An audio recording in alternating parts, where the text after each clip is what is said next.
Assalamualaikum Bu. Waalaikumsalam. Malam Mbak, silakan duduk dulu Mbak. Terima kasih ya. Mbak sendirian aja di sini? Iya Bu, sendiri. Oh, habis dari mata kuliah apa Mbak? Ada kegiatan apa? Itu habis dari mata kuliah praktek mikro. Oh, Mbak sebelumnya udah pernah kesini belum? Belum. Iya, pantas saya juga baru pertama kali nih ngeliat Mbak. Iya. Kita perkenalan dulu ya Mbak ya. Iya, Mbak, namanya siapa terus dari kelas berapa? Nama saya Anissa Bu dari Prodi BK A2 2022. Nama saya Anya, saya konselor di Prodi BK Mbak. Itu Mbak kesini karena siapa nih? Maksudnya ada rekomendasi dari teman atau gimana? Tahu ada konseling, ada konselor ini? Itu Bu, rekomendasi dari teman. Mbak tujuannya apa? Mau datang ke sini itu tujuannya apa? Itu Bu, nyari solusi.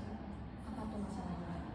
Kan saya kan malas mengerjakan tugas Bu, kan sama deadline-nya hanya 2 minggu. Hanya 2 minggu itu saya baru mengerjakan itu hanya satu. Berarti Mbak kesini kita mau melakukan proses konseling ya Mbak ya? Iya Bu. Oke. Jadi karena sebelumnya Mbak udah pernah ikut proses konseling belum? Belum Bu. Belum pernah ya? Oke. Karena Mbak belum pernah melakukan proses konseling sebelumnya, jadi izinin saya jelasin dulu ya prosedurnya bagaimana ya. Jadi di proses konseling itu ada yang namanya konselor dan konseling Mbak. Jadi saya sebagai konselor yang nantinya akan mengarahkan Mbak untuk menuju tujuan yang Mbak harapkan, dan Mbak ini sebagai konseling. Oke.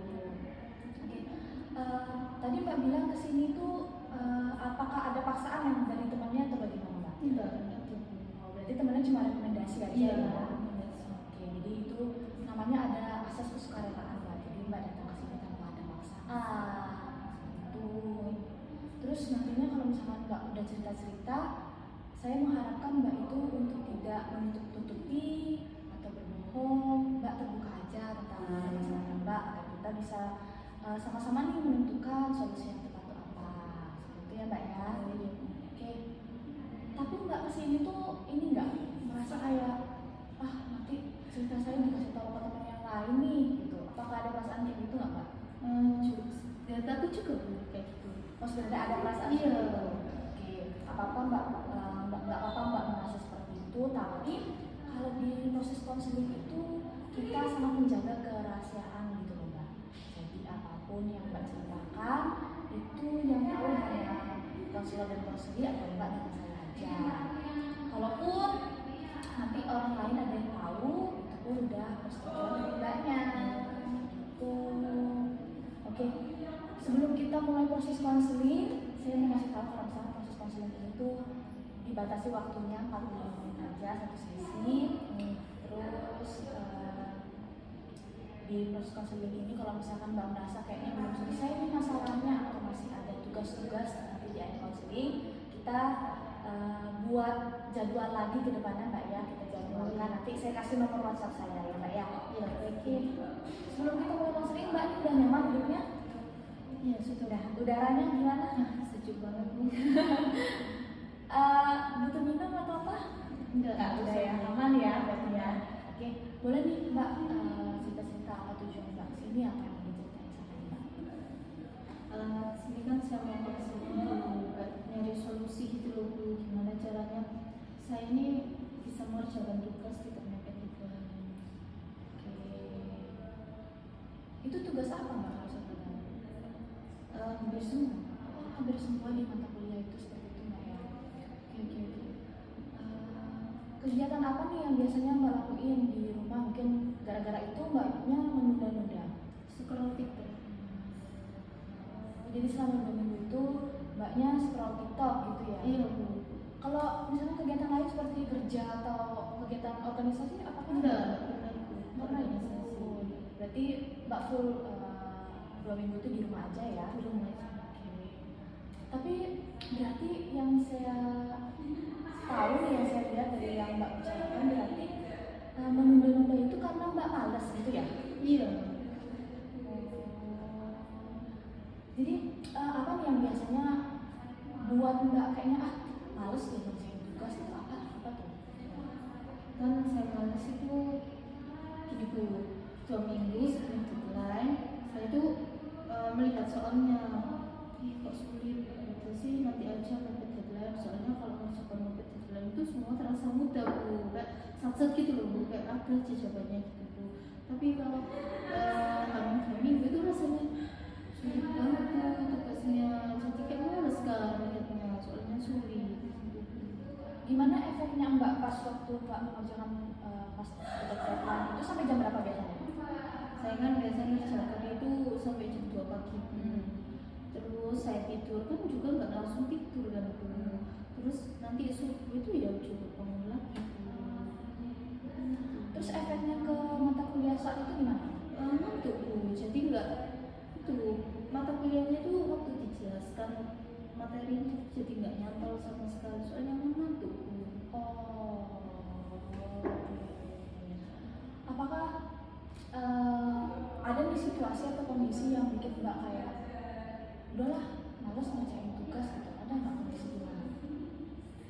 Nggak ada. Oh iya, ya kan nggak apa-apa Mbak, kalau emang nggak ada ya nggak apa-apa.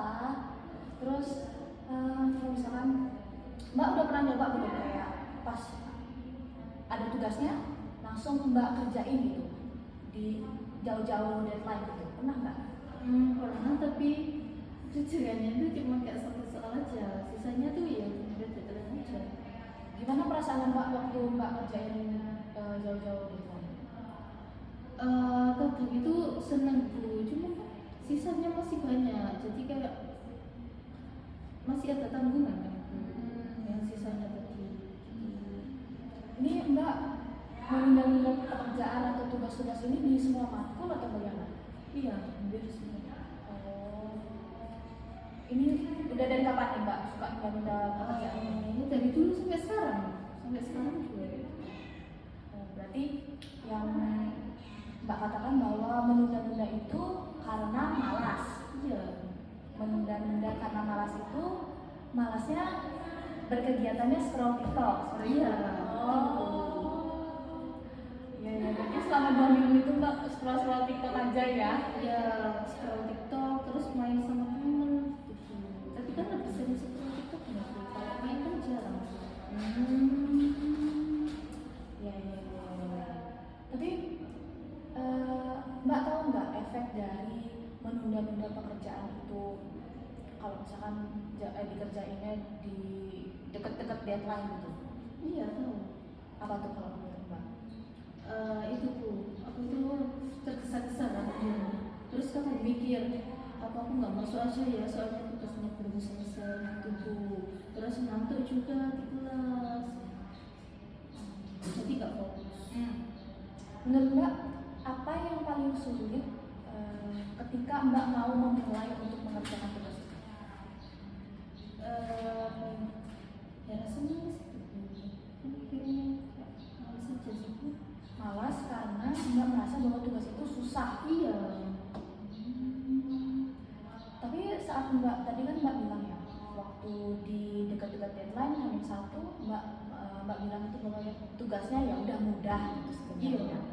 Berarti sebenarnya di dua minggu itu sebenarnya juga gampang ya sebenarnya soalnya ya Mbak ya, seharusnya ya. Seharusnya Bu. Ya. Gimana?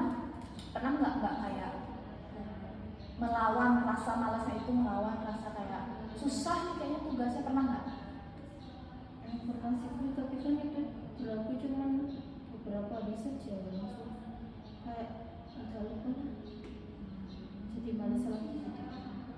Oke.